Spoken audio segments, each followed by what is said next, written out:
ಈ ಪ್ರತ್ಯೇಕ ಲಿಂಗಾಯತ ಧರ್ಮದ ಸ್ಟೇಟಸ್ಸು ಮೈನಾರಿಟಿ ಸ್ಟೇಟಸ್ಗೋಸ್ಕರ ಹೋರಾಟ ಏನಿದೆಯಲ್ಲ, ಲಿಂಗಾಯತ ನಾಯಕರಿಗೆ ಶಿಕ್ಷಣ ಸಂಸ್ಥೆಗಳಿದ್ದಾವೆ, ಅವೆಲ್ಲ ಮೈನಾರಿಟಿ ಸ್ಟೇಟಸ್ಗಳಿಗೆ ಬಂದುಬಿಟ್ರೆ ವಿಶೇಷ ಸವಲತ್ತುಗಳು ಭಾಳ ದೊಡ್ಡ ಸವಲತ್ತಿದೆ. ಒಳ್ಳೆ ಪ್ರಶ್ನೆ ಕೇಳಿದಿರಾ, ಅಲ್ಲ ಬಾಳಿಸೋದು. ಯಾಕಂದರೆ ಈಗ ಏನಿದೆ, ರಿಸರ್ವೇಷನ್ ಬಂದ ಮೇಲೆ ನೀವೇ ಎಲ್ಲ ನಿಮ್ಮ ದುಡ್ಡು ಹಾಕೊಂಡು ಮಾಡಿದ್ರು ಕೂಡ ನಿಮ್ಮ ಮಕ್ಕಳಿಗೆ ಅಲ್ಲಿ ಕೊಡೋಕ್ಕೆ ಅವಕಾಶ ಇಲ್ಲ. ಸೆಂಟ್ ಜೋಸೆಫ್ಸ್ ಹೈಸ್ಕೂಲ್ ಇದೆ, ಕಾಲೇಜ್ ಇದೆ, ಅಲ್ಲಿ ಯಾರಿಗೆ ಕೊಡ್ತಾರೆ? ನಾನು ಉದಾಹರಣೆ ಹೇಳ್ತೇನೆ. ನನ್ನ ಮಗನಿಗೆ, ನನ್ನ ಮಗ 98% ಮಾಡಿದ, ಒಳ್ಳೆ ಕಾಲೇಜ್ ಅಂತ ಅಲ್ಲಿ PUCಗೆ ಹೋದಾಗ ಅವನ ಪಕ್ಕದಲ್ಲಿ ಕ್ಯೂ ನಿಂತಿದ್ರಲ್ಲ. ನಾನು ಒಬ್ಬ ತಂದೆಯಾಗಿ ಹೋಗಿದ್ದೇನೆ, IAS ಆಫೀಸರ್ ಅಂತ ಹೋಗಿಲ್ಲ, ನಾನು ಎಲ್ಲಿ ಹೋಗಲ್ಲ. ಹಿಂದೆ ನಿಂತಾಗ ಅವ್ನ ಮುಂದಿನ ಹುಡುಗ ಕ್ರಿಶ್ಚಿಯನ್ ಹುಡುಗ 38% ಮಾಡಾನೆ. ಇವು 78% ಈಗ ಬೇರೆಯವರಿಗೆ ಬರೋದು 88% ಕಟ್ ಆಫ್, ಕೆಳಗಿಂತ ಕೊಡೋಲ್ಲ ಅವರು.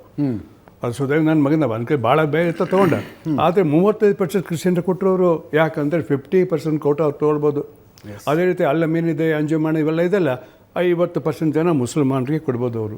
ಆಮೇಲೆ ಅಲ್ಲಿ ಕೆಲಸ ಮಾಡ್ತಾರಲ್ಲ, ಅವರು 50% ಎಂಪ್ಲಾಯಿಗೆ ತೊಗೊಳ್ಬೋದು ತಮ್ಮ ಧರ್ಮದವ್ರನ್ನ. ಇದು ಅಡ್ವಾಂಟೇಜು. ಮತ್ತು ಇನ್ನೂ ಭಾಳ ಅಡ್ವಾಂಟೇಜ್ ಇದೆ.